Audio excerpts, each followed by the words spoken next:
یہ آیت ہے قرآن کریم کی سورہ الملک میں، سورہ الملک میں حضور وَلَقَدْ زَيَّنَا السَّمَاءَ الدُّنْيَا بِمَصَابِيحَ وَجَعَلْنَاهَا رُجُومًا لِلشَّيَاطِينَ.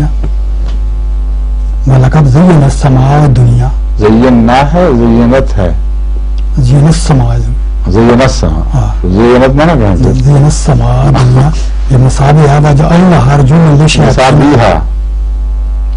مصابیح مصابیح ہے بصابیح ہے مصابیح ہے وجعلناها رجوما للشیاطین. للشیاطین معتبر للشیاطین یا للشیاطین؟ للشیاطین للشیاطین. للشیاطین. اور ہم نے نچلے آسمان کو چراغوں کے ساتھ زینت دی ہے، اور ان چراغوں کو شیطانوں کے لیے پتھراؤ کا باعث بنایا ہے. ٹھیک. اور ہم نے ان شیطانوں کے لیے برکن والا عذاب کر کے ہے. یہ شیطانوں کو پتھراؤ کا جو باعث ہے اس کو ذرا بتا دیں گے.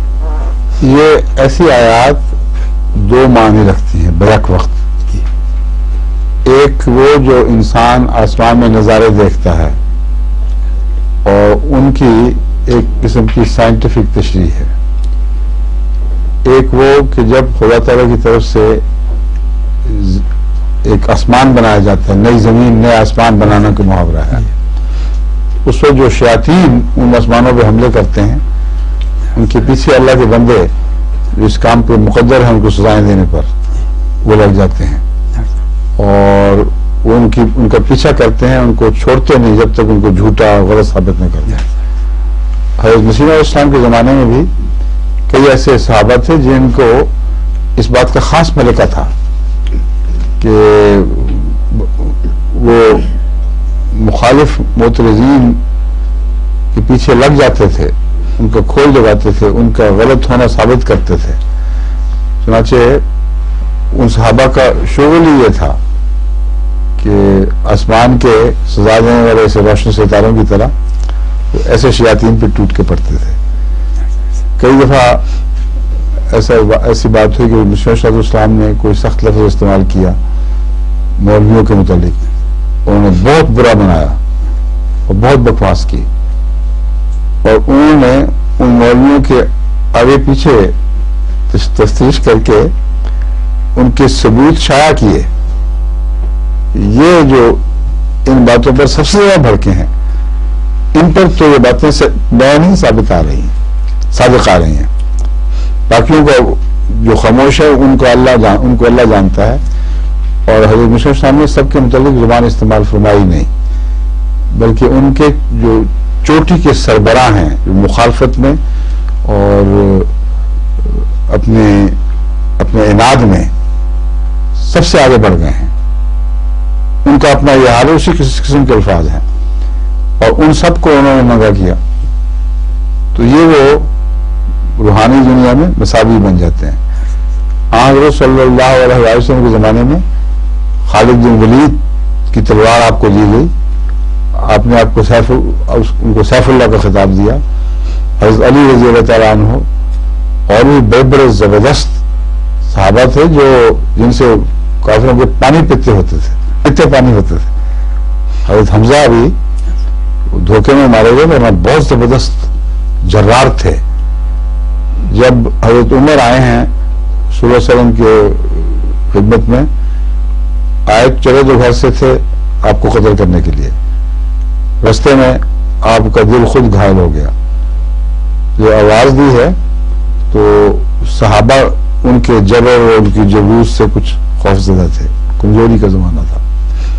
تو ہم حضرت حمزہ ایمان لے آئے تھے، انہوں نے کہا آنے دو اس کو کافی اس کے لیے.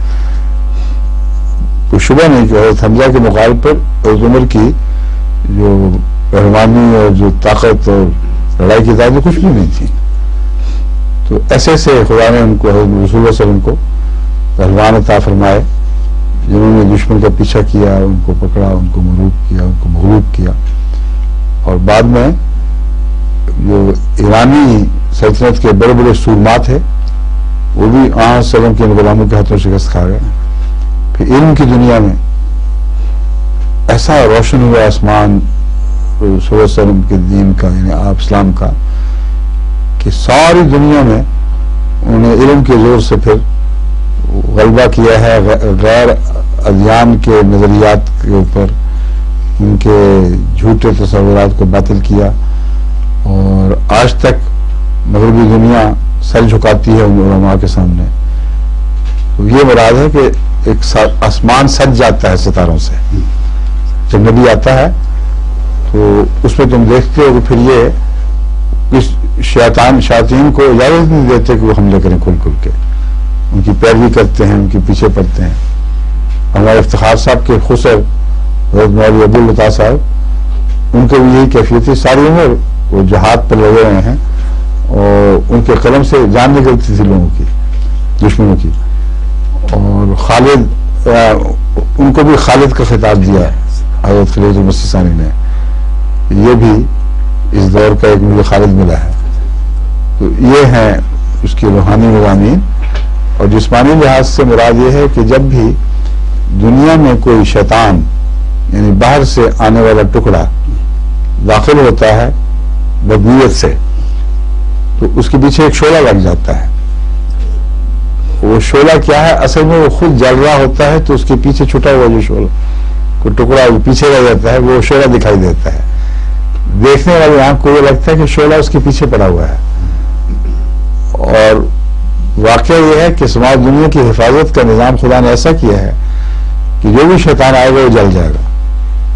اگر وہ نہ جل جائے تو دنیا تباہ و برباد ہو جائے.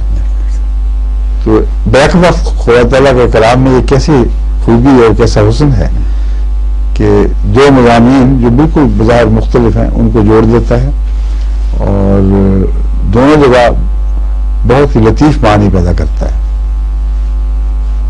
سمجھ گئے؟